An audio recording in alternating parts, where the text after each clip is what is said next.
Ahí está. Estamos grabando. Bueno, buenas tardes a todos. Ahí estamos con Lorena, con Fátima y Agustina. Vamos a iniciar eh, la clase de riesgo cardiovascular 1. ¿Sí? Es una clase corta. eh, la guía después es un poquito más larga, la vamos a desarrollar el viernes.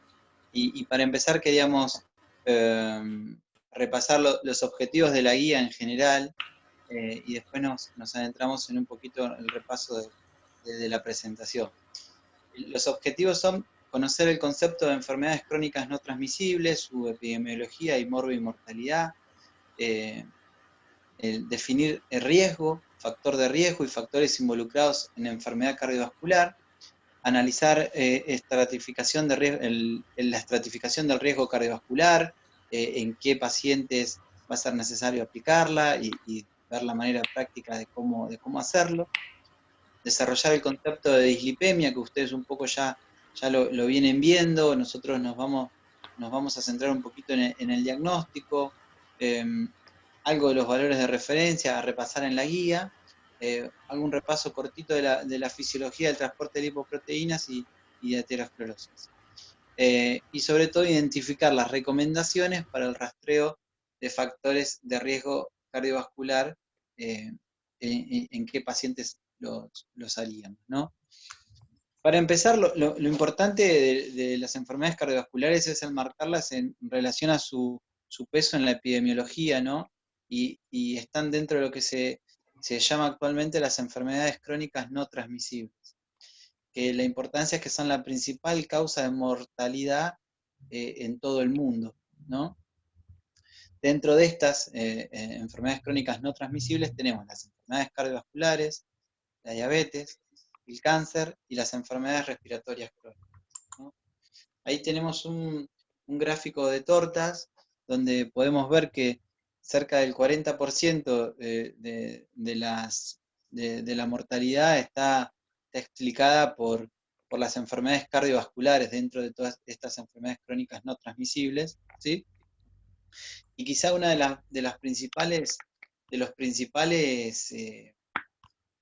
ideas que nos tenemos que llevar es que son enfermedades que en su mayor parte, ¿sí?, tienen formas de prevención eficaces, ¿no? De prevención primaria, o sea, de evitar que aparezca la enfermedad en una serie de cambios de hábitos y estilos de vida, ¿no? Repasar un poquitito esto, que ustedes también lo han visto en otras asignaturas, pero bueno, ¿qué es un factor de riesgo? ¿No?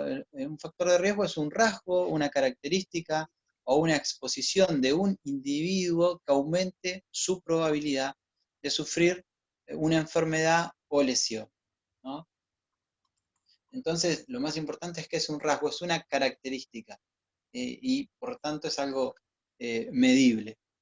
Dentro de los factores de riesgo cardiovascular eh, tenemos el tabaquismo, la hipertensión, la dislipemia, que cuando lo veamos en particular vamos a ver que individualmente es el factor de riesgo más importante en el peso de morbilidad, de morbimortalidad. Dieta no saludable, obesidad, diabetes, factores psicosociales y ausencia de ejercicio, ¿sí? Si bien esto de darle relevancia a la dislipemia como factor individual para qué predispone a estas enfermedades, es importante el concepto que está en la bibliografía de que habla de que los factores de riesgo hay que considerarlos en conjunto, ¿no? Porque la superposición de diferentes factores de riesgo eh, pueden tener mucho más peso que un solo factor de riesgo de manera individual. No sé si se entendió eso, chicos, pero me pareció importante dentro de cuando estudiábamos para la clase remarcarlo, porque si bien la dislipemia es un factor de riesgo, si querés, mayor o muy importante, su peso, quizás si sumamos otros factores de riesgo que no tienen tanta relevancia, varios hacen el mismo peso que uno solo. Me parece ahí, Lore, que ibas Sí. arrancar con lo de estratificación Sí, del riesgo cardiovascular. bueno, y con todo esto de lo que comentaste, es importante que todos estos pacientes lo que tenemos que hacer es estratificar el riesgo cardiovascular, o sea, el riesgo que tienen a tener un evento cardiovascular de acá a 10 años, ¿sí? Está bueno eso, Lore, ¿no? Que es un poco un concepto nuevo, que estamos hablando ahora de eventos cardiovasculares y no se habla más de, por ejemplo, de accidentes cardiovasculares, ¿no? Exacto, Porque el exacto. concepto de accidente da una idea de algo inesperado o de algo al azar, y la verdad que con la evidencia actual sabemos que hay son consecuencias de diferentes factores de riesgo, ¿no? Claro, claro. Bueno, entonces, para estratificar, digamos, a un paciente, ¿a quiénes vamos a estratificar? ¿Sí? Toda persona, entonces, entre 40 y 79 años que sea diabético o hipertenso, ¿sí? Nosotros tomamos, hay varias guías o tablas que se pueden usar para estratificar el riesgo. Nosotros la que usamos es la guía que usa el ministerio, que es de la OMS, ¿sí?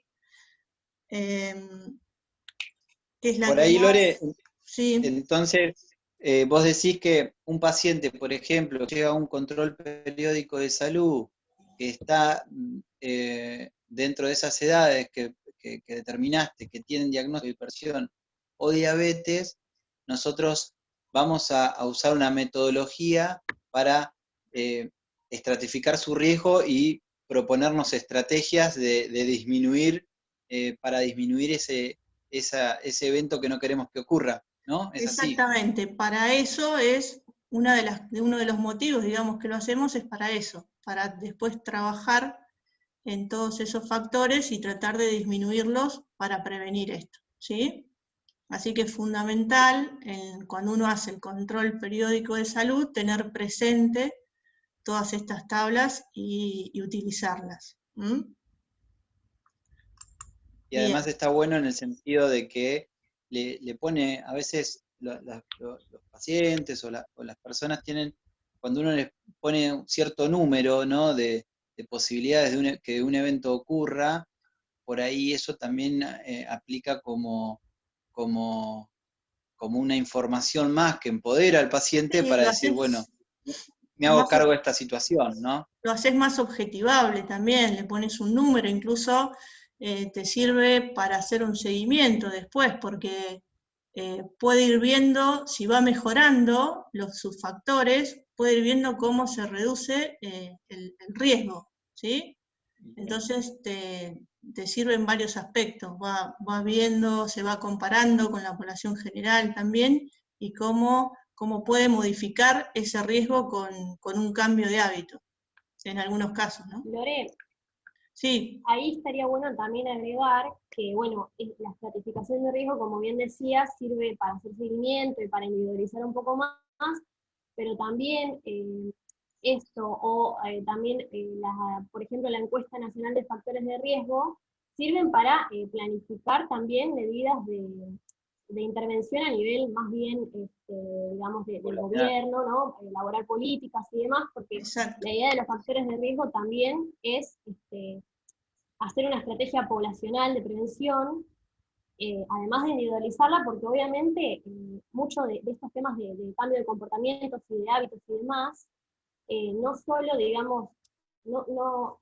requieren, por así decirlo, más bien de políticas, ¿no? De un cambio estructural y social para que todos tengan acceso a poder hacer estos cambios en los hábitos, en la alimentación saludable, en aumentar la actividad física y demás. Exacto. Sí, muy bien. Bien. Eh, entonces tenemos, o sea, nosotros vamos, como dijimos recién, a un paciente que va al control de salud, con esas características, lo vamos a estratificar. Ahora, hay ciertos pacientes, que son los que tenemos acá registrados, que ya por estas características sabemos que ya son de alto riesgo cardiovascular, ¿sí? Entonces esos pacientes no los vamos a estratificar porque ya los vamos a rotular que son de alto riesgo, ¿sí? ¿Quiénes son? Todos aquellos que ya tengan una enfermedad establecida cardiovascular, que hayan tenido un infarto, un ACV, ¿sí?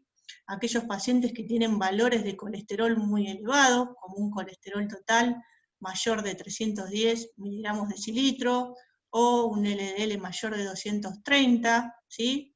O la relación colesterol total con colesterol HDL mayor de 8, aquellos pacientes que tengan la presión arterial muy elevada, mayor de 160, 170 de sistólica, o de 100, 105 de diastólica, o que tengan una enfermedad renal crónica, ¿sí?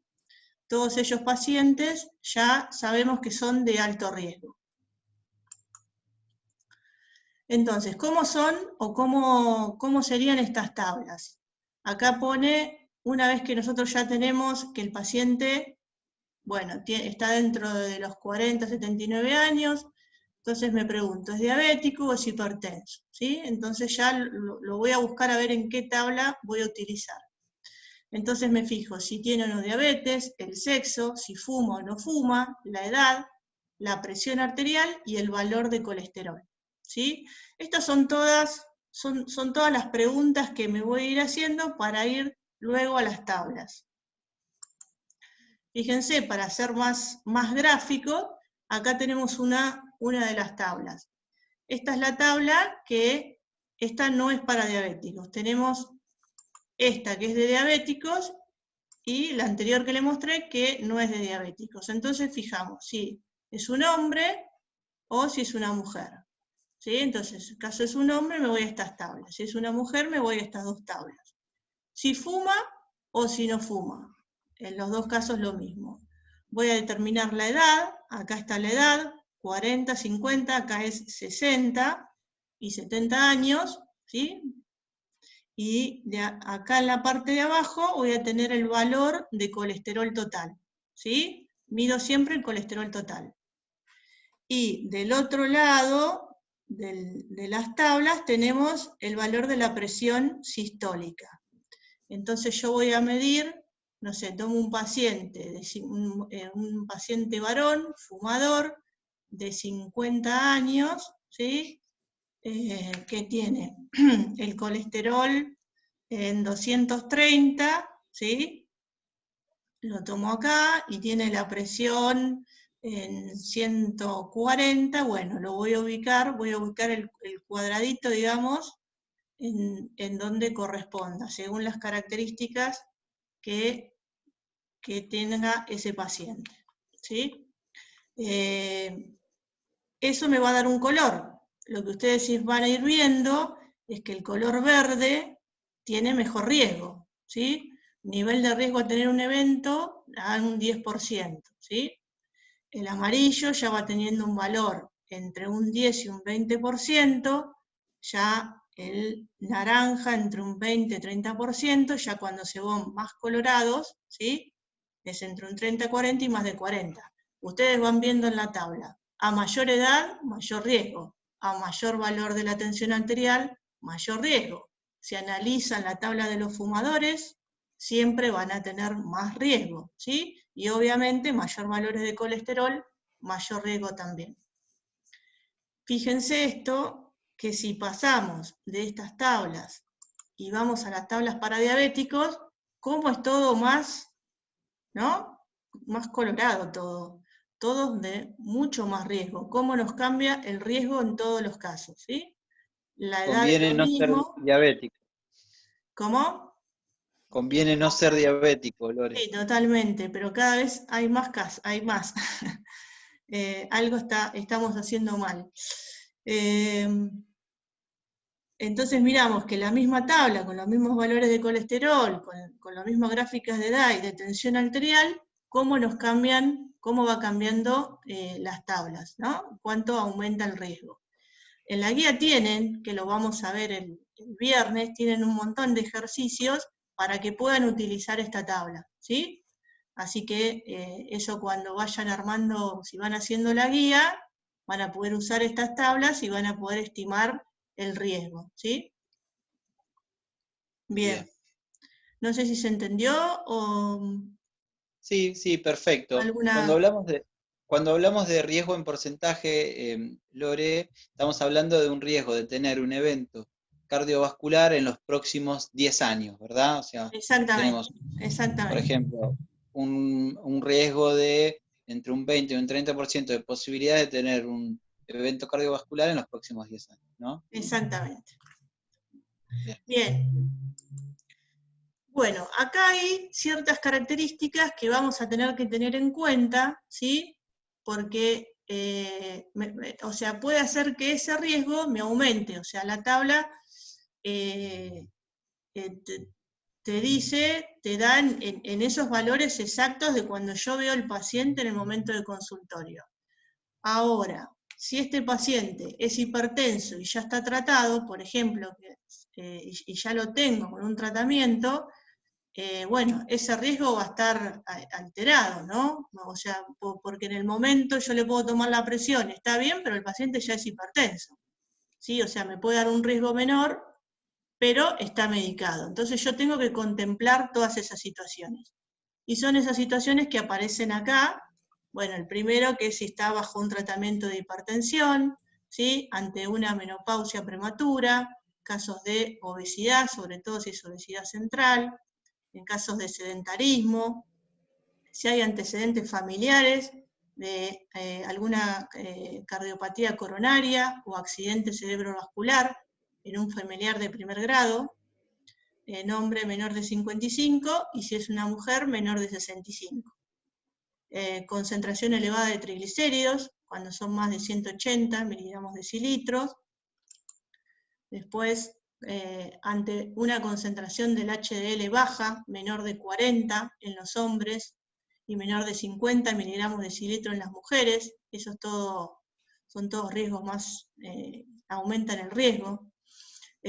Concentraciones elevadas de proteína C reactiva o de otras proteínas, la hiperglucemia en ayunas o intolerancia a la glucosa, la presencia de microalbuminuria o proteinuria o un filtrado glomerular menor de 60, la frecuencia cardíaca aumentada en reposo, más de 92 latidos por minuto, y el bajo nivel socioeconómico.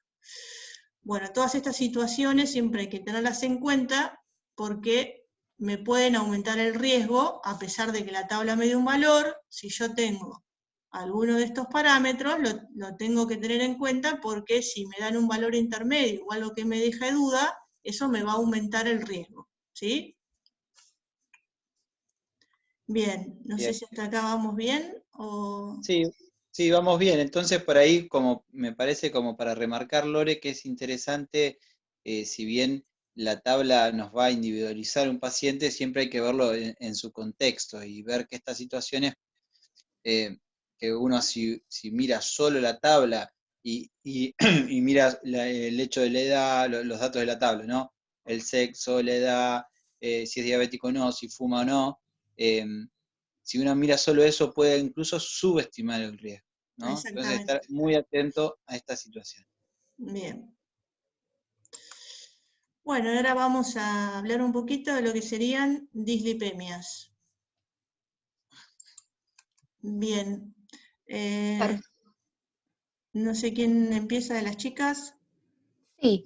Bueno, las dislipemias como definición, como bien dice ahí, son las alteraciones, tanto cualitativas como cuantitativas, de las lipoproteínas plasmáticas. Como bien dijimos al principio, es uno de los factores de riesgo más importantes para riesgo cardiovascular, ya sea infarto agudo de miocardio o algún otro evento cardiovascular. Y van a ser el factor de riesgo individual más importante en lo que sería el desarrollo de la enfermedad aterosclerótica. ¿Qué es esta aterosclerosis? Es la acumulación de placas en las arterias, ¿no? Que van a contribuir a la aparición de enfermedades cardiovasculares. El exceso de colesterol va a hacer que se acumule en el interior de estos vasos, de estas arterias, obstruyendo la luz y no dejando pasar la sangre, por ende se van a producir complicaciones como es el infarto, como es los eventos cardiovasculares. Y este proceso, como bien dice ahí, se va a ver afectado por distintos factores que los nombramos hoy, lo que es el tabaquismo, la alimentación poco saludable, la inactividad física, ¿no? Que sería el tema del sedentarismo, no realizar actividad, que va a originar y va a ocasionar lo que es el sobrepeso, la obesidad. También otros factores pueden ser la hipertensión arterial, la diabetes, dislipemias, como principales factores.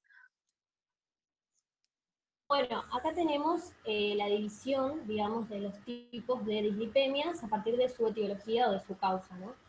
Tenemos las primarias, que principalmente van a ser por causas genéticas, ahí las enumera, ¿no? Que haya dislipemia en más de un familiar, que los valores de colesterol sean excesivamente elevados, que haya manifestaciones clínicas como los santomas o santelasmas, que son, digamos, manifestaciones cutáneas, ¿no? Que indican la dislipemia, y alguna enfermedad cardiovascular prematura. Después tenemos las adquiridas, que van a ser por los hábitos, el alcohol, el consumo excesivo de alcohol, la alimentación, el sedentarismo, el tabaquismo, un poco de lo que contó Agos.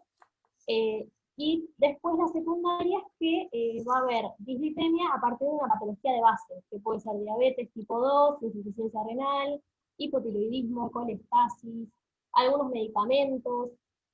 En este sentido, las adquiridas y las secundarias son aquellas que podemos corregir, ya sea en el caso de las adquiridas, modificando el factor de riesgo, y en las secundarias, corrigiendo la patología de base. De esta forma podríamos, digamos, de manera, dependiente de esto, modificar los valores de colesterol.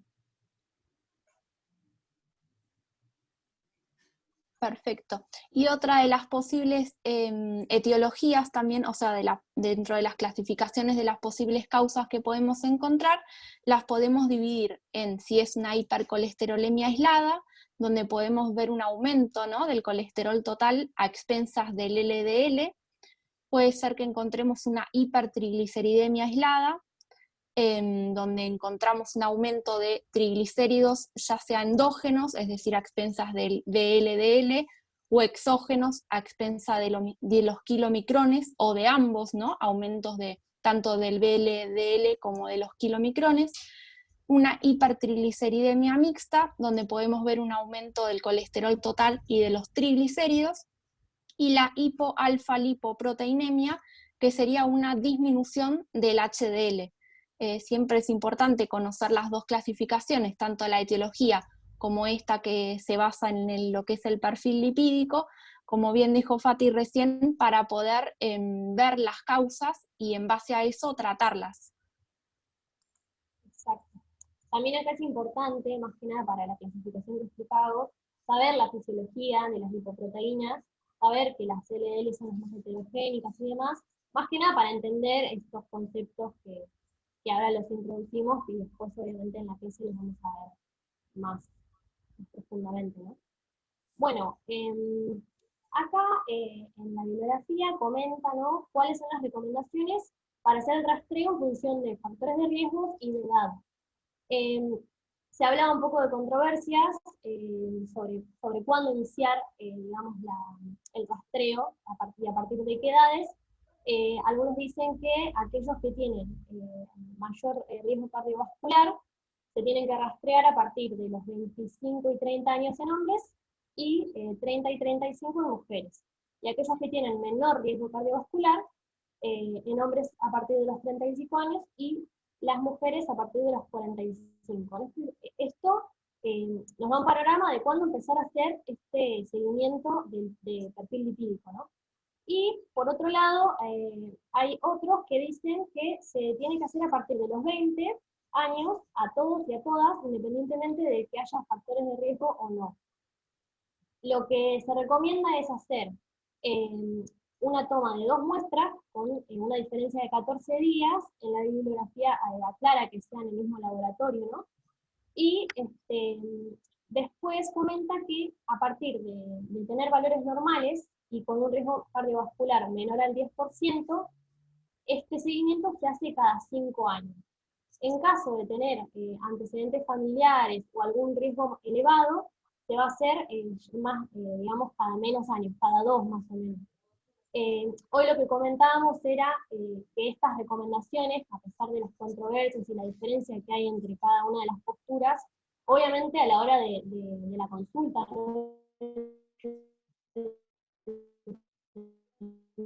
una persona se va a individualizar cuándo iniciar el rastreo del perfil lipídico.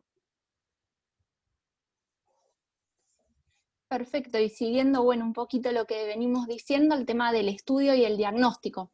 La ATP3 recomienda entonces solicitar el perfil lipídico en ayunas, tanto de colesterol total como triglicéridos, HDL, LDL, y después la relación del colesterol total con el HDL. Para un correcto diagnóstico, se va a recomendar realizar 2 determinaciones del perfil lipídico entre más o menos 2 y 3 semanas, más que nada por la variación intraindividual que puede llegar a haber, que se puede ver afectado los valores de este perfil lipídico, tanto por la dieta, por cuestiones del medio ambiente, factores estacionales. Entonces, para tener valores certeros se recomienda 2 determinaciones. Decía que las variaciones intraindividuales para el colesterol total pueden variar, como dice ahí, entre un 5 y un 10%, y para los triglicéridos mayor a un 20%. Los niveles de los triglicéridos pueden variar en relación a la ingesta de alimentos. Se dice que en el periodo postprandial los triglicéridos van a aumentar. Por eso que se recomienda también la realización del perfil del lipídico sin un ayuno previo, porque va a ser un verdadero, que se va a ver mejor lo que es el estado metabólico, va a ser mejor predictor para el riesgo cardiovascular y simplifica también la toma de muestras. Tengamos en cuenta que para realizar este perfil lipídico en ayunas, el horario, es decir, el tiempo de ayuno es entre 10 y 12 horas. Por ahí hay ayunos que son más cortos, pero justo para son 12 horas.